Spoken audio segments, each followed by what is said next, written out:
All right, ladies and gentlemen. So, for those of you that don't know, I currently run an operator coaching business that does roughly around 60K a month. My best month was just over. Obviously, as an entrepreneur, that's not every single month. Some month below, some months above. That's been my best month so far. And Hashan is actually one of my clients who me and him started working together a while ago. And Hashan has achieved an incredible transformation working in the. Why don't you just kind of give a background of kind of yourself, where you started off, and kind of where you are now?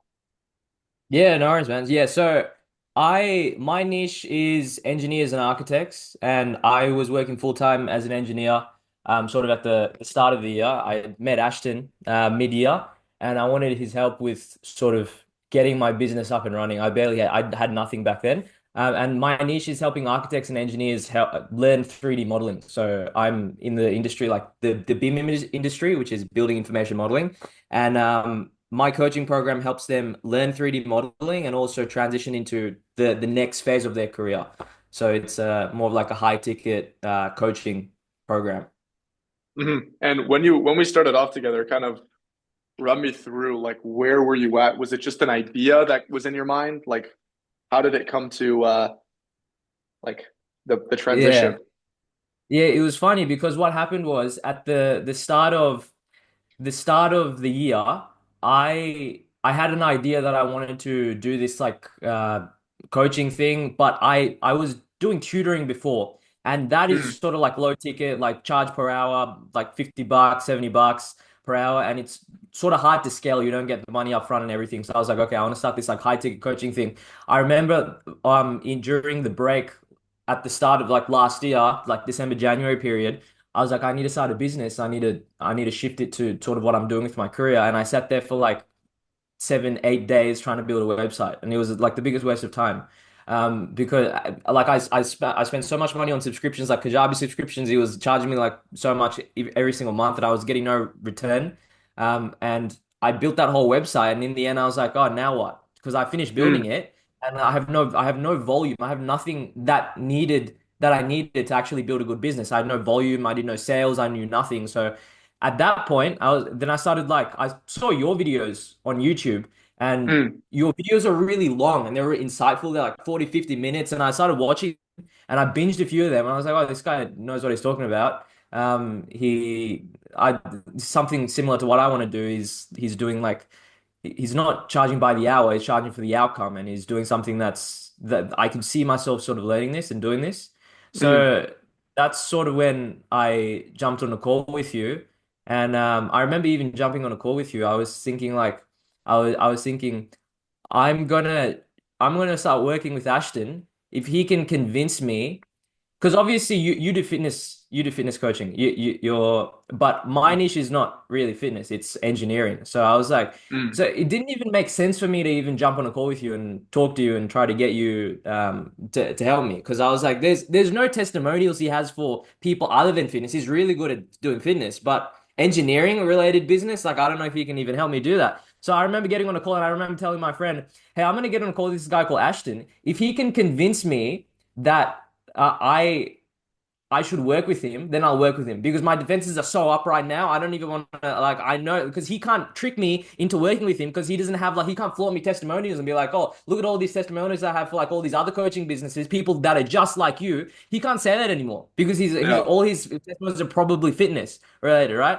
And so I got on a call with you, and after we got on a call, and it was really weird because you didn't try to sell me. You didn't try to do anything. It wasn't like I was expecting like Andy Elliott type of person to come on like, oh, you should do this because of this reason. And you didn't try to sell me. And I was really confused. And I just kept telling you my issues and telling you my issues and telling you my issues. And eventually like I just talked myself into it. And it was really weird because my guard never went up. And then for some reason, just speaking to you made me feel like, oh, this guy knows how to solve it. But it wasn't the traditional way of getting closed or what I saw or like what I thought sales was. It was Mm. it was less like me against you, and it was just like I'm here to listen. Tell me what your problem is, and then if you actually have a problem, then like you can solve it. Other Yeah. person. Yeah. Yeah.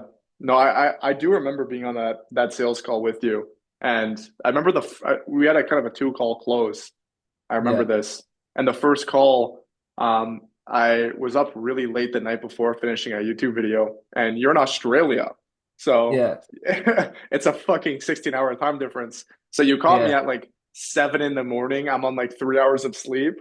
And my energy on that call was like, I don't want to be bothered. And I try to Yeah. carry that. And it's funny, the calls that I have early in the morning when I bring that energy always go the best. So, but All no, so right. yeah, we jumped on a call. That's just another insight that you can use if you if you want to split test that out. But we jumped on a call, and then I guess from there, me and you started working together. Just overall, you went from you also have a job at the moment right now. You went from pretty much making $0 to I think 2 months in or something like that. Was it 2 months or a month and a half? I believe.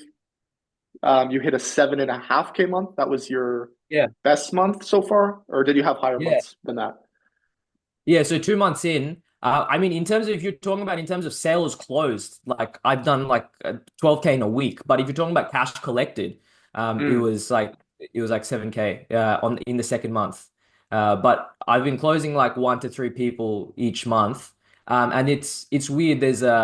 I could definitely do more, and it's more of like it's not because I can't do it. I think it's like there's a lot of like when I started doing this. I realize there's a lot of stuff that's mental as well as like there's skill sets and then there's like mental barriers and blockages. So I would run ads and once I would close 1 or 2 people, I'd be like, oh, now I'm happy, and then I'll turn my ads off. So like that hmm type of stuff. But I definitely could do more, which is what I'm that's sort of my plan over the next coming months. But yeah, 2 months in, the biggest thing was sales.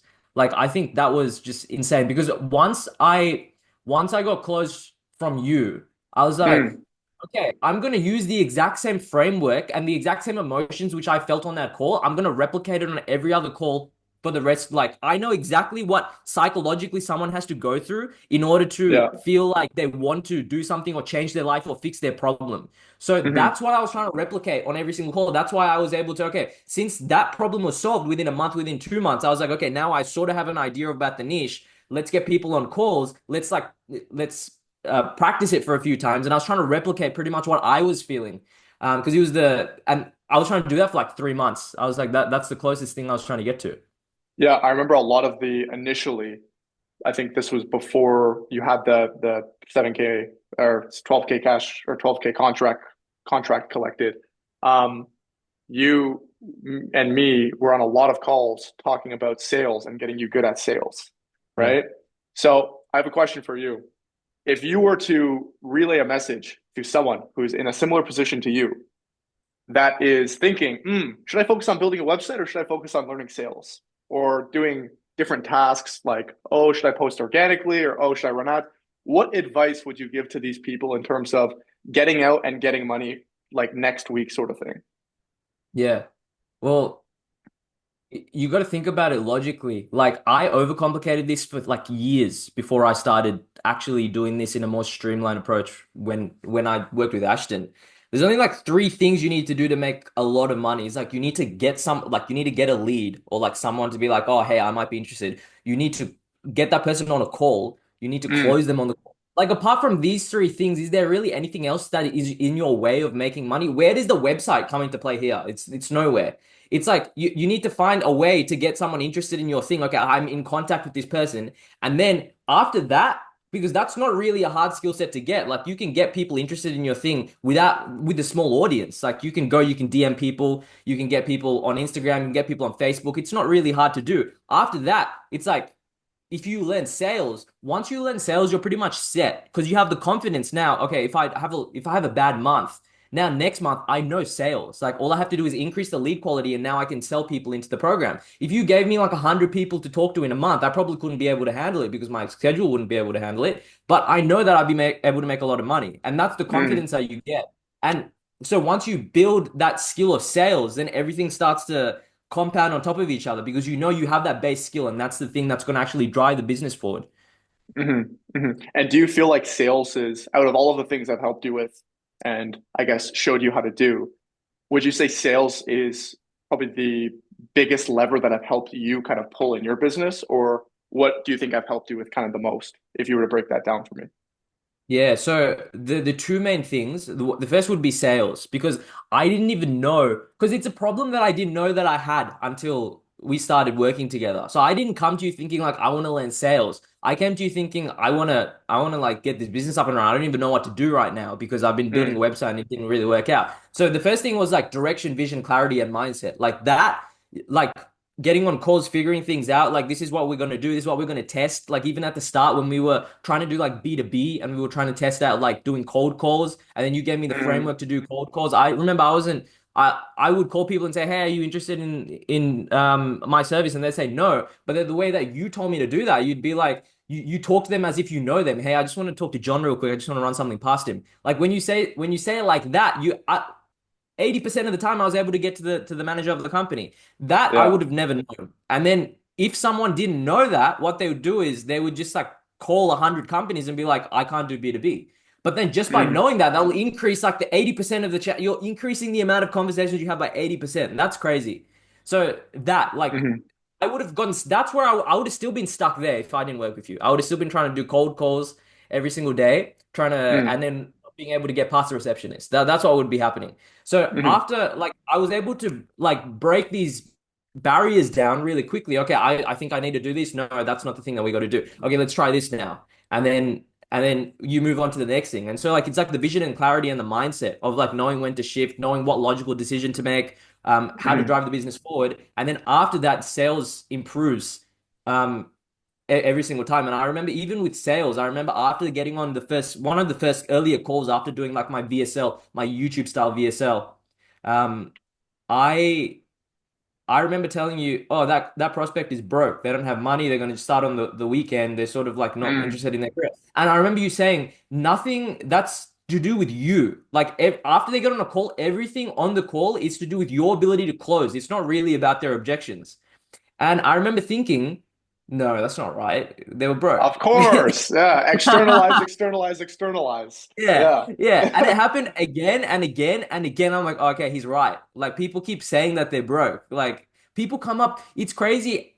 The reasons are so personal as to why they can't join. Like it's either they're broke, they have a family issue, or like, oh, this is really embarrassing, but I have to tell you this. And then they say something like that. And it's like every single person that can't join says that. So after that happens like 5 times, you're like, okay, this can't be true. Like, this is not possible that this keeps happening like this. And it's always a personal excuse. There's no reason. And then I started to believe you, and then that's when like the sales thing started to really kick in because I was thinking, okay, how do you do objection handling and all that stuff? So to answer your question, yeah, vision and clarity, knowing how to actually what to do, when to do it, and also the sales was I didn't know I was gonna learn that this well, but I've that's given me a huge confidence.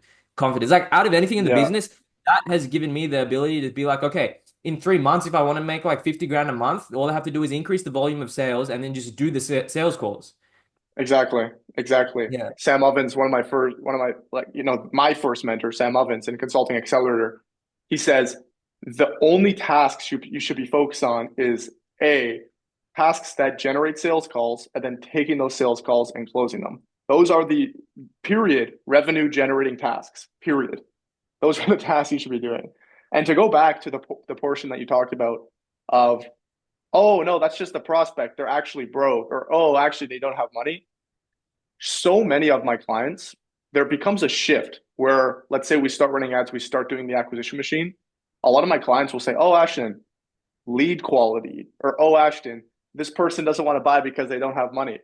And there's a shift where I'm like, dude, at the end of the day, you can externalize, but that's not going to get you ahead. You have to have a level of introspection to see, okay, am I actually doing the best I can on a sales level? And if I'm able to make that shift with my clients, which happens most of the time, some people are obviously hard headed. Oh, no, they're just fucking broke. But if people like yourself are able to make that shift, then obviously you're able to see, oh shit, I can have a 50K month if I want to. I just have to generate more sales calls. Yeah. Right. So yeah, no, really interesting stuff. And I wanna go back and talk a little bit about kind of what you're doing right now as well, because you sent me this Loom. This was in like the summer. This was a couple months ago, but I'm just remembering it now. You were telling me about how you also work another job, right? You work as an engineer. And you were sending me this kind of Loom breaking down how like it was more, I guess, spiritual motivation stuff, but you were saying like holy shit, I'm working a job. I've went to school for so long. I'm fucking I've gone to school for this many years. Now I'm able to make this much money. And then in the past 2 months, I've been able to reach that same level and surpass that, right? So I know this is kind of a vague topic, but can you kind of dive into that a little bit as well of like, because same thing for fitness coaches as well. A lot of people are like, "Oh, I'm working a job, I'm comfy, cozy," but then on the other side of the spectrum, they don't see that there's an upside with potentially a business, right? Yeah, yeah. Yeah, I mean, I always was interested in doing business. Like I went to school, and I did engineering in Australia.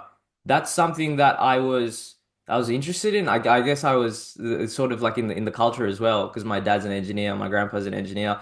But I was always interested in the business side of things, as in like Mm, I would always tutor or do something like that on the side. So I would always make a little bit of extra money. So I look, I have seen so many engineers or so many doctors even that they will spend 30 years. And if you really time horizon, you're like, you're going to work for 30 years.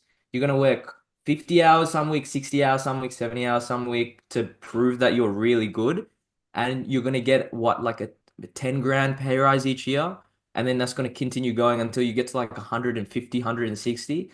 And then mm, that's considered the best. Like that's considered like people will look at like 160, 170K salary and they'll be like, this is just, that's so good. If I was at 170, people work until they're 45, 50 years old to get to that level of money.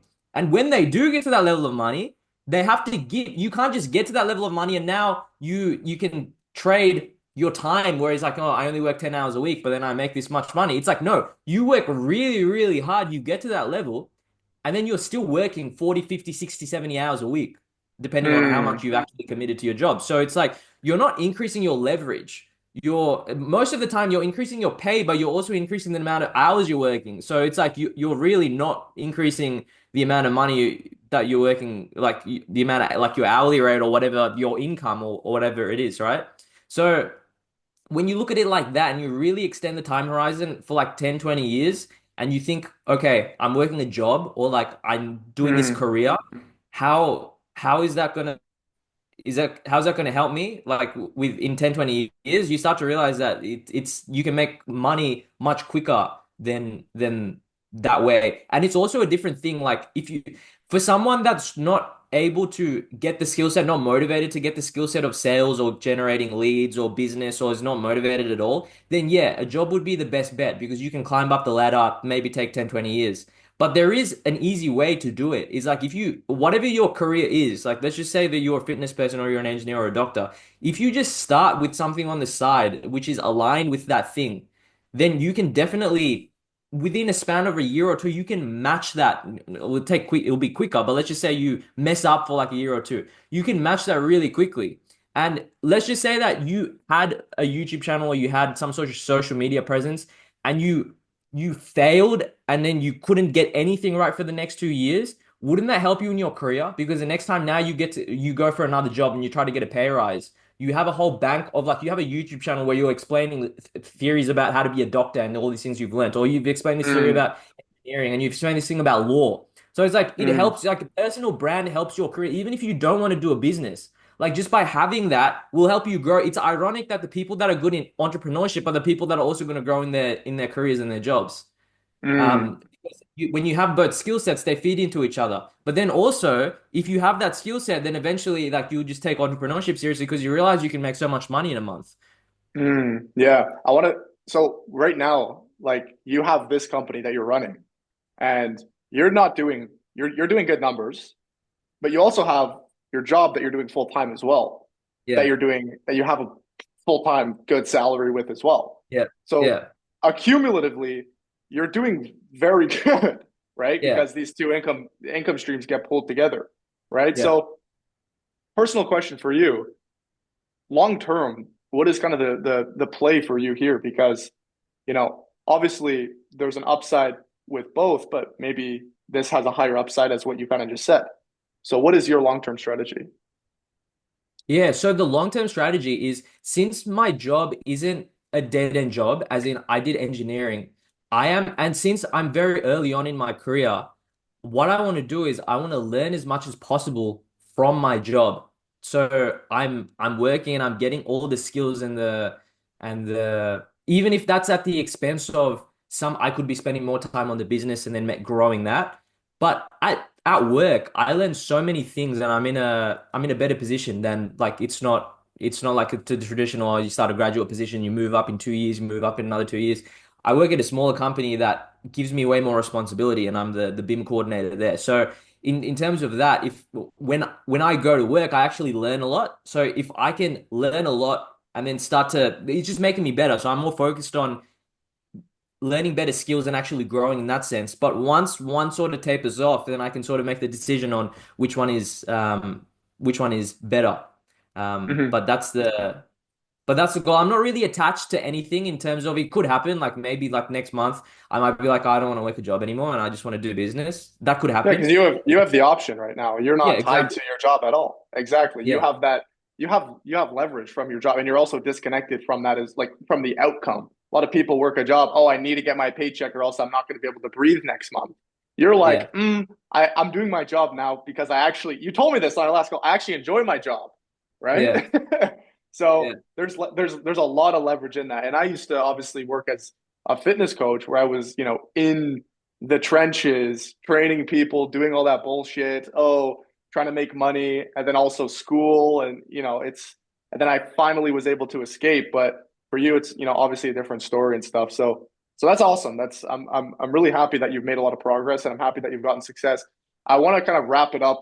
I don't want this to be super long, but I want you to kind of let's say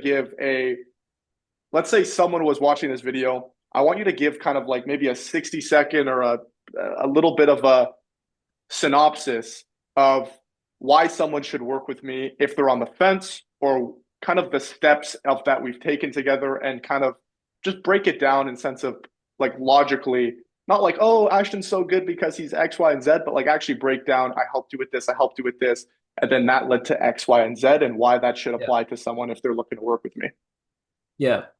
Yeah. So, like, we talk about investment in our culture a lot. Like, everyone wants to invest, everyone wants to put their money into crypto, everyone wants to put their money into the stock market and make what, 10% on it. If you put it in crypto, you might lose it, but you might make 10, 20% on it in a year.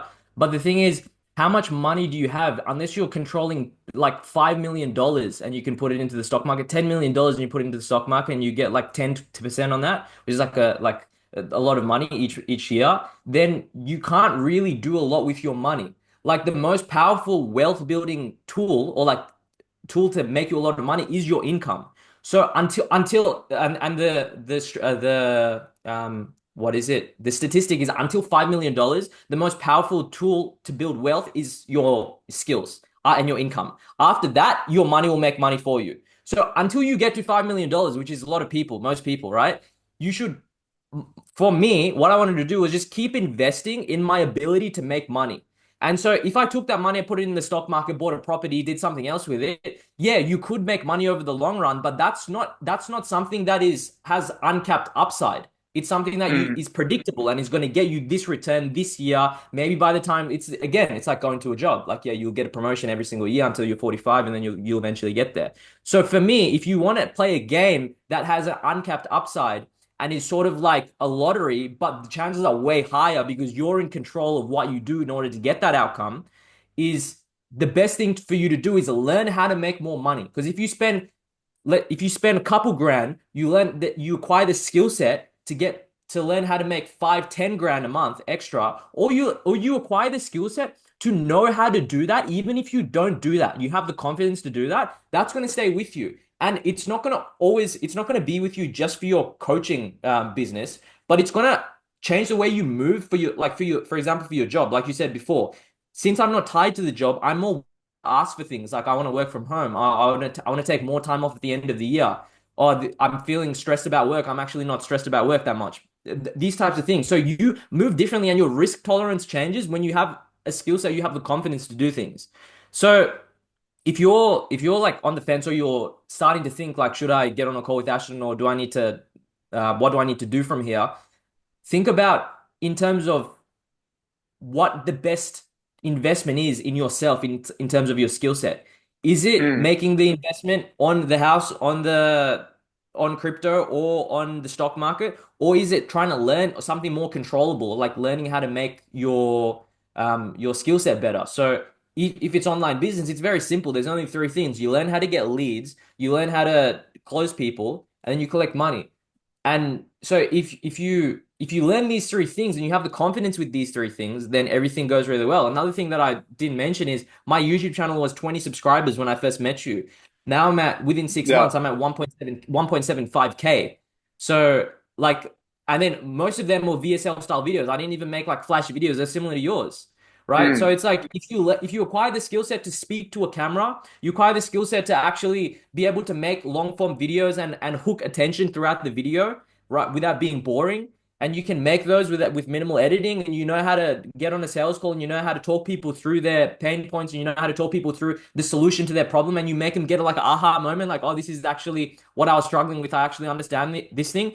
If you want to learn those two things, which is also the two things you need to make 100K a month if you wanted to, then mm, there's no like I don't know where else you would go to learn these things because I mean that's what you've helped me with, and that's what's mm. given me the confidence to get to this stage, and it's given me all these results, and it's going to give me the next results over the next coming months. 100%. That's awesome. Yeah. And just to kind of retouch on YouTube as well, I did a scientific experiment and I looked over my stats of the sales calls I've generated from ads, cold ads, compared to ads but cross-pollinated with my YouTube. And the average close that I got from YouTube was when people cross-pollinated to my YouTube was an 80% close rate with an average cash collected of $2,500. Yeah. Average. This is payment plan as well. Okay. But from cold ads, it was 500. Okay. So this is one of the things that me and you did a lot where I was helping you with actually, okay, what kind of videos do I make? How do we re-emulate videos that actually get people to number one, be educated so you're not talking with people who just don't know anything about you. It's also easier for you to close and generate that attention and get these people on sales calls as well because you also run ads as well. So yeah, that's a really big lever that we pulled as well as sales. But at the end of the day, um, if you're watching this video, I implore you to please be educated. Go through my channel, look at the stuff that look at the. I hate talking. This is just maybe I'm externalizing here, but I hate talking with people who just don't know anything about what I do or how I do it or etc. Okay. I get people who book calls with me and it's like, oh yeah, I've been watching your channel for 6 months. I have a, genuine burning desire to work with you sort of thing. And those are the best clients in my opinion. They long term, it's the easiest to fulfill and best to work with. So yeah, that's kind of how I want to wrap the video up. Do you have any kind of like final remarks that you would like to say or any other things that you'd like to state or questions or anything like that? Not really. I mean, if you've been watching Ashton's content for a while and you're thinking, oh, I have a problem with my business, so I want to fix it. I mean, you're not going to get it fixed anywhere else, in my opinion. Like Ashton is the best person to get it fixed from, and because I've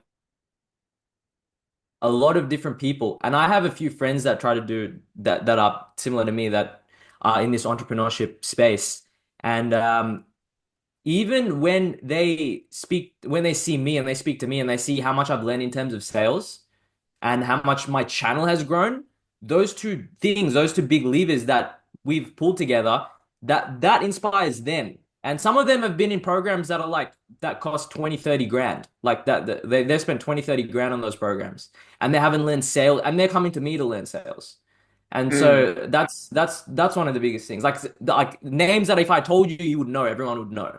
yeah. And then yeah, and Some of these big guys, it's crazy. They promote the lifestyle content, their yeah, Lamborghini, but then when you actually ask them to break down an educative process and make a long form Google Doc video talking about fucking leverage in your business, leverage in your acquisition system, they freeze up. Oh, here's a content calendar. The fuck am I gonna do with a content calendar? Are you yeah, kidding me? Like Brian yeah, Mark, sorry, I don't want to drop names here. He has a good program. Brian Mark. He's like the biggest guy in the fitness training space. His program is good. It's not horrible. But one of the biggest things that he teaches is here's a content calendar. Here's how to post Instagram content and bye bye.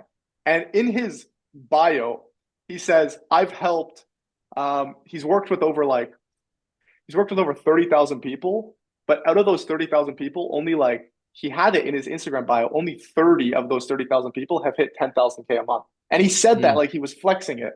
So it's kind of a little crazy, some of the shallowness of these other mentors and stuff, but yeah. So yeah, great interview, great conversation. I think we touched on some interesting things that people have definitely, if they watch this, have gotten value from. And yeah, man, it's been an absolute pleasure talking. Yeah. Thanks, man. Been a Alrighty. pleasure.